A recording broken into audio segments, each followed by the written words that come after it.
É uma alegria enorme estar aqui nesse mês de outubro, em que nos lembramos de Allan Kardec, nascido a 3 de outubro de 1804. E, principalmente, nos lembramos de Kardec nesse momento pelo qual a humanidade está passando e que os ensinamentos espíritas nos ajudam tanto.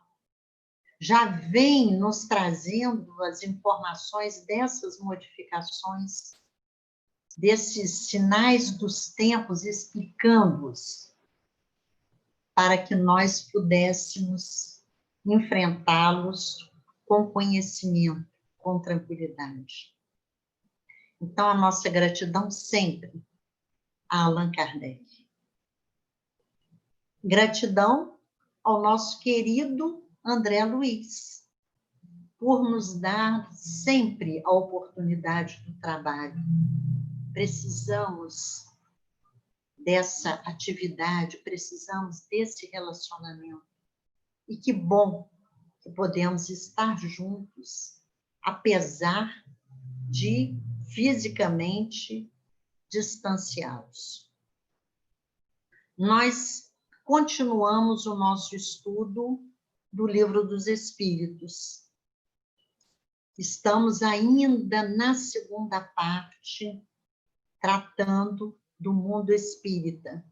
Mas vamos fazer apenas uma pequena recordação.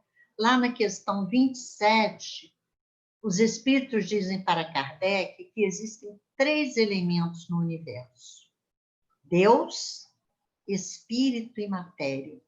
E que ligando o espírito à matéria existe o fluido cósmico universal, necessário para que haja essa ligação, para que haja essa interação.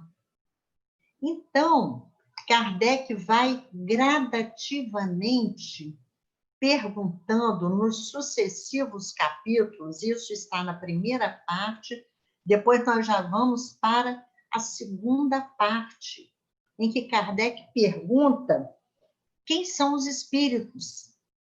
Então, eles nos respondem, são os seres inteligentes da criação, que povoam o mundo espiritual, povoam o mundo dos espíritos.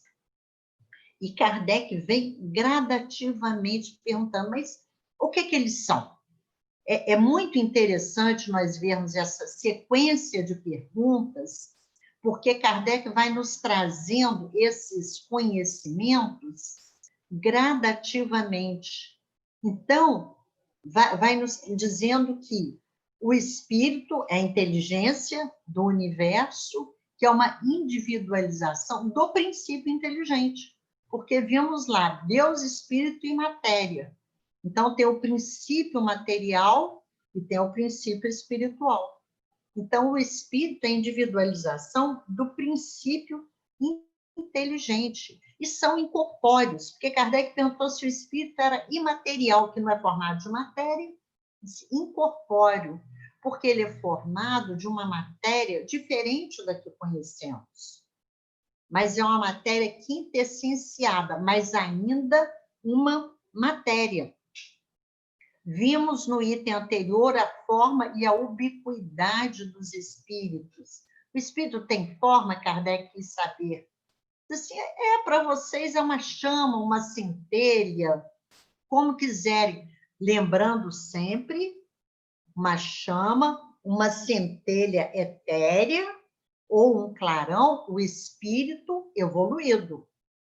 Porque tudo isso, todas essas definições, dependem sempre do grau de evolução do espírito. O espírito mais atrasado, ele está mais apagado, ele não tem essa luz toda. E aí Kardec continua perguntando, e os espíritos informam que eles se comunicam pelo pensamento e que se locomovem com a velocidade do pensamento, ou seja, instantaneamente. eles podem ir a todos os lugares, porque a matéria não lhe opõe obstáculo.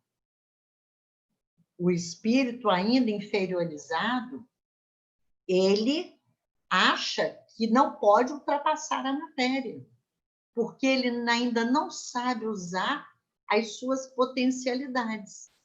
Mas o espírito mais elevado, de que tratam essas questões, ele já sabe e usa o seu poder, o seu potencial, sempre. Ele entra através das paredes, das portas, nada lhe opõe resistência, passa através do fogo, porque é uma característica dele. E cada espírito irradia, que lá falou a chama, o clarão, uma centelha etérea, mas cada espírito vai ter essa chama, esse clarão, de acordo com o seu nível evolutivo. Jesus nos convidou que brilhe a vossa luz diante dos homens. Mas nós só podemos fazer brilhar aquilo que nós vimos cultivando através das nossas experiências. Até que chegamos na nossa questão de hoje. Hoje nós temos para a nossa reflexão apenas uma questão do Livro dos Espíritos. Aí já entra no título perispírito. Perispírito, Kardec vem fazendo assim alguma referência de perispírito, desse envoltório do espírito, já anteriormente, e fará mais à frente também. Porque é um conceito, por enquanto, novo. Essa definição. Então, vamos ver o que ele perguntou para os espíritos, porque ele veio fazendo essas perguntas que nós recordamos rapidamente. E aí, aqui nessa, ele vem complementando. O espírito, propriamente dito, nenhuma cobertura tem, ou como pretendem alguns, está sempre envolto numa substância qualquer. Que nós vimos lá, chama a centelha. Essa não tem uma cobertura. Mas ele pergunta, como pretendem alguns? Então, as pessoas, os estudiosos, já vinham reflexionando, já vinham conjecturando a esse respeito, que tinha alguma cobertura. Eles não sabiam bem o que era, mas tinha alguma cobertura ou não tinha, como Kardec quer saber? Envolve-o uma substância vaporosa para os teus olhos. Então, sempre a relatividade. Nós não temos sentidos para perceber, mas é uma substância. Mas ainda bastante grosseira para nós. Então, o que os espíritos estão dizendo? Eles, jamais evoluídos, eles percebem essa cobertura do espírito nitidamente, o que para nós é invisível, a não ser com métodos de investigação mais precisos, normalmente nós não vemos. Aí ele continua, suficientemente vaporosa, entretanto, para que ele possa elevar-se na atmosfera e transportar-se onde queira. Então, aqui já vemos uma característica do perispírito. Ele pode se transportar onde ele quer ir. É a locomoção. Esse perispírito que faz a ligação do espírito com o corpo físico.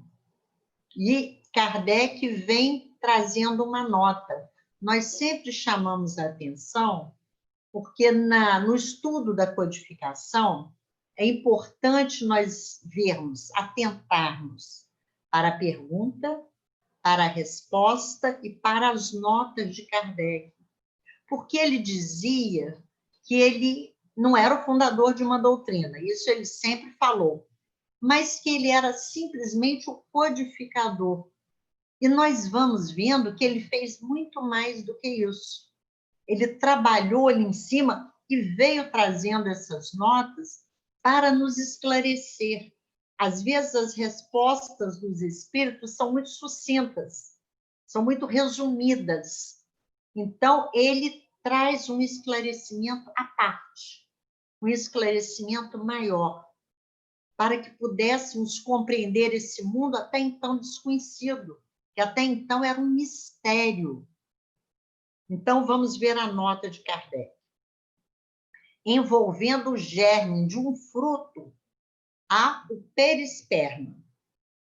Do mesmo modo, uma substância que, por comparação, se pode chamar perispírito, serve de envoltório ao espírito propriamente dito.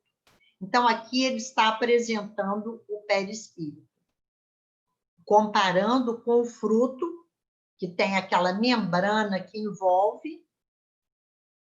Ele cunhou essa palavra, perispírito, que envolve o espírito. E ele vem nos trazer mais lá à frente, na questão 132 do Livro dos Espíritos, ele vem falar também mais uma, digamos assim, uma característica do perispírito. Vimos que ele tem a capacidade de se locomover, ele é poroso, já vimos que a matéria não opõe obstáculo a ele, que ele pode passar onde quer.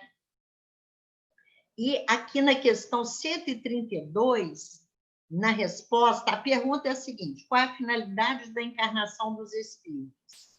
Aí, lá no meio da resposta, os espíritos respondem: para executar a sua missão ou a sua expiação na Terra, ele toma em cada mundo um corpo em harmonia com a matéria essencial do mesmo, a fim de nele cumprir, daquele ponto de vista, as ordens de Deus. E dessa maneira, concorrendo para a ordem geral, também progredir. Ou seja, em cada mundo, o espírito vai ter um perispírito diferente, fabricado com os elementos constitutivos deste mundo. Nós temos em Leon Denis, no livro Depois da Morte, lá no capítulo 21, ele vem nos falar também sobre o perispírito. E é muito interessante, porque ele diz assim: a existência do perispírito era conhecida dos antigos, porque eles sabiam que existia, mas não conheciam esses detalhes que a doutrina espírita veio nos desvendar. Diz assim, pelas palavras, eu não sei pronunciar, me deem licença, Oquema e Ferrouet, os filósofos gregos e orientais designavam o invólucro da alma, lúcido, etéreo, aromático, mais uma característica, tem cheiro.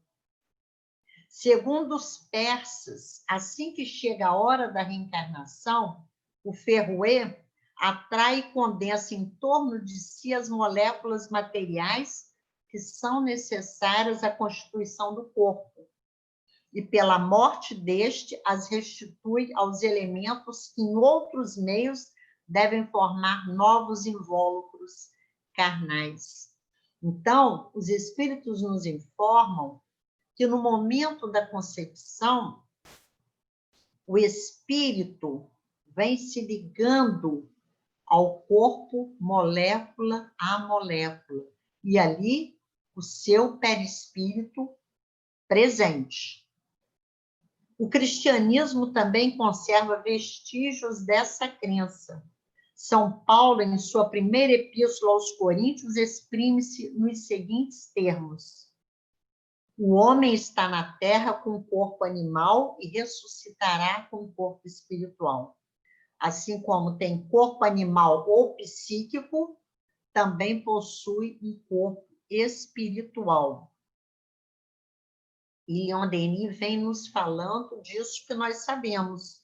Então, em todas as épocas, se conhecia a existência do espiritismo, do perispírito, mas foi a doutrina espírita, foi graças à pesquisa de Allan Kardec, minuciosa, e depois outras informações vieram-se acrescentando, que nós tivemos mais esclarecimentos a respeito. Diz assim, determinar o seu papel exato e a sua natureza.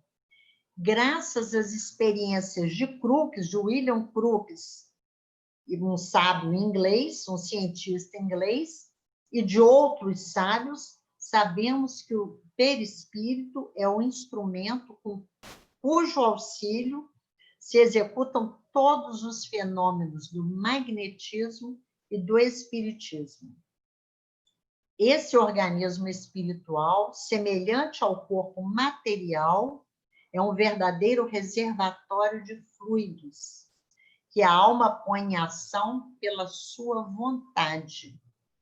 Então, nós temos informações de que quando nós dizemos que vemos um espírito, o espírito é como nós já vimos a definição anterior, que é uma chama, um clarão, nós não temos como ver o espírito.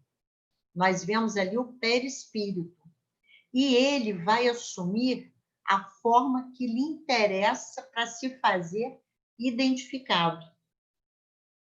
Essa é uma questão muito importante, porque às vezes o espírito já teve outras encarnações depois daquela, mas ele quer se fazer identificado naquela. Lembramos que Emmanuel, o guia de Chico Xavier, ele se apresentava como um romano. Então, era a forma como ele se fazia reconhecido. E aqui, aí ele fala, o perispírito tem, portanto, sentidos análogos aos do corpo, porém muito mais poderosos e elevados. Aqui, Leon Denis fala de William Crookes, que fez pesquisas e trouxe esclarecimentos em relação às ciências, às ciências, sobre a presença do perispírito, qual a sua função, que o espiritismo já tinha dito, mas trazendo do ponto de vista científico. E lembra também o Carlos Toledo Rizzini, no livro Evolução para o Terceiro Milênio, ele lembra do casal Kirlian, que com a máquina que eles criaram, eles ali começaram a medir a energia dos seres vivos. E fala assim, dos animais e das plantas, mostrando que cada um tem uma irradiação cujo colorido varia, porque nós já estudamos também que o espírito ele tem uma luminosidade dependendo da sua evolução. E dependendo do seu grau evolutivo, ele vai irradiar mais ou menos intensamente. No livro Perispírito, de Gesiel Andrade, ele nos cita uma passagem que está na Revista Espírita, de dezembro de 1862, que ele diz o seguinte: os espíritos são revestidos de um envoltório vaporoso, que lhes forma um verdadeiro corpo fluídico, ao qual damos o nome de perispírito, e cujos elementos são tirados do fluido universal ou cósmico, princípio de todas as coisas. Então, nós sabemos que o fluido cósmico universal é que dá origem às diferentes coisas, diferentes objetos, a diferentes situações da nossa vida material, e o perispírito, sendo semimaterial, ele também é formado desse fluido. Quando o espírito se une a um corpo material, aí vive com seu perispírito, que serve de ligação entre o espírito propriamente dito e a matéria corpórea. É o intermediário das sensações percebidas pelo espírito.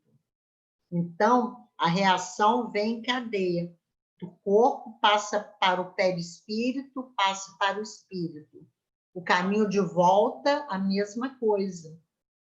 A necessidade daquele espírito, ele vai transmitir ao perispírito, que vai passar para o corpo, assimilando ali doenças e dificuldades psicológicas até, que o espírito já trazia e que ele precisa de trabalhar nessa vida.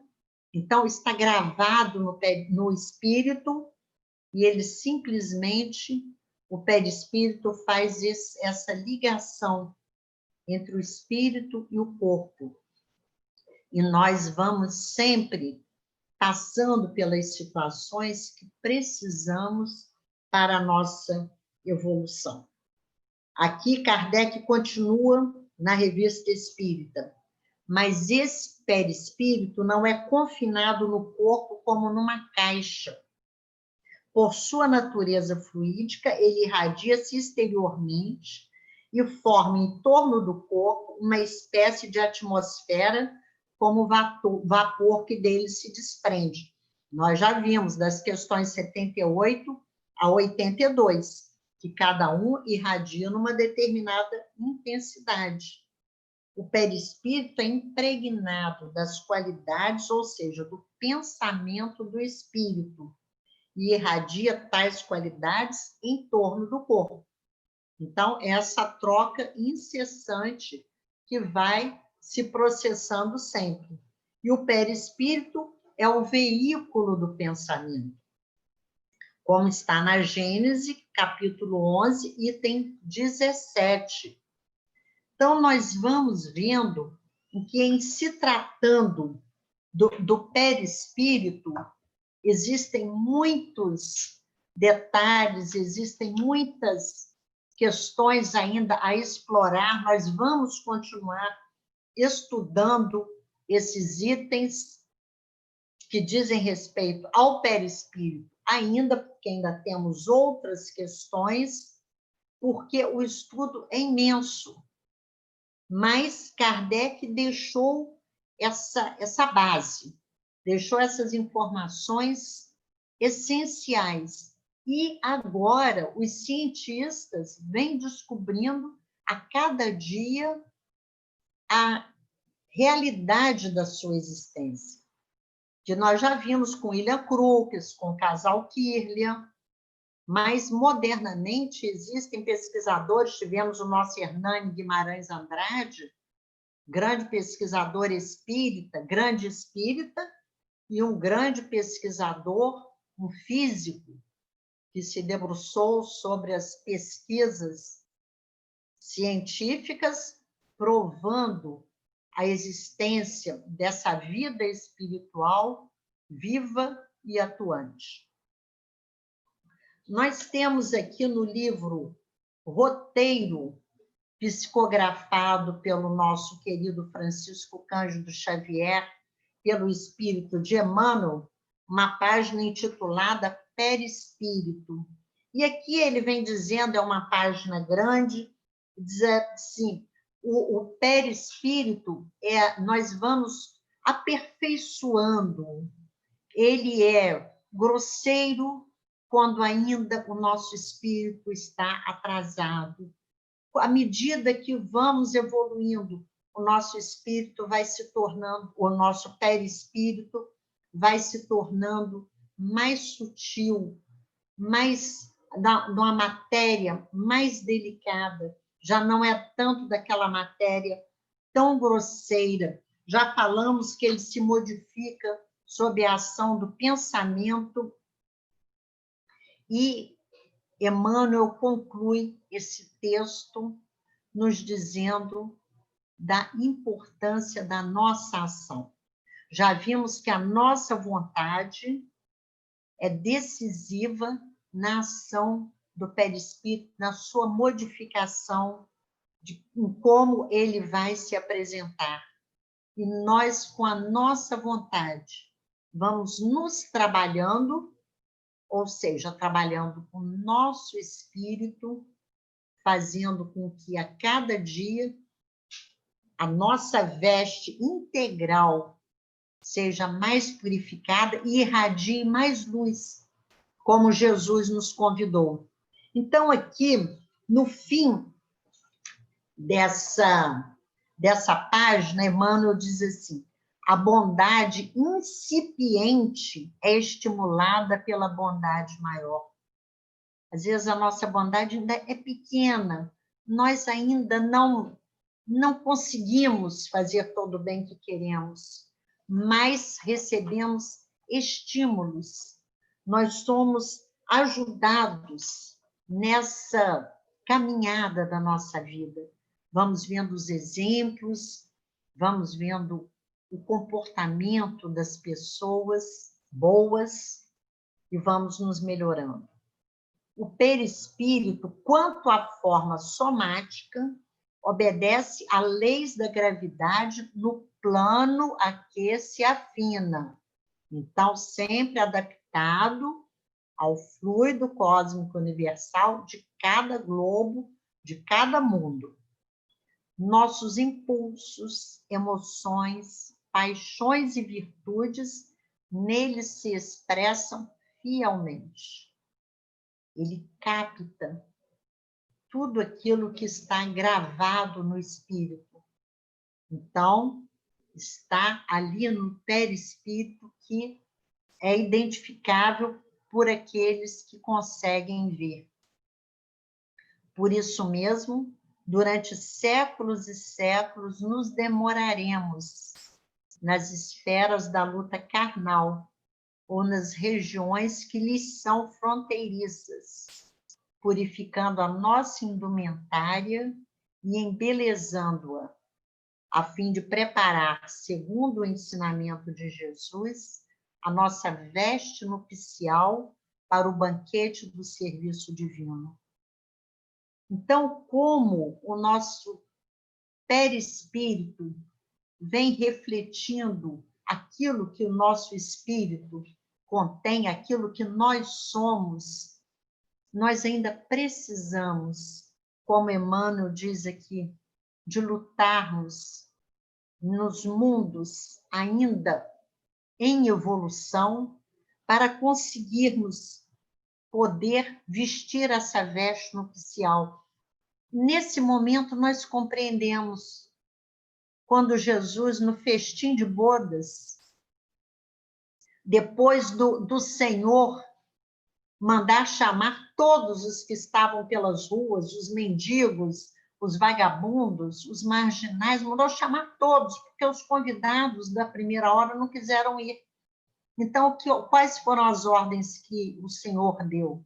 Vai e traz todo mundo.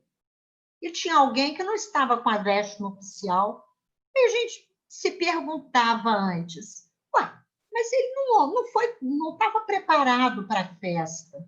Ele não tinha como envergar a veste adequada. Mas aqui nós compreendemos.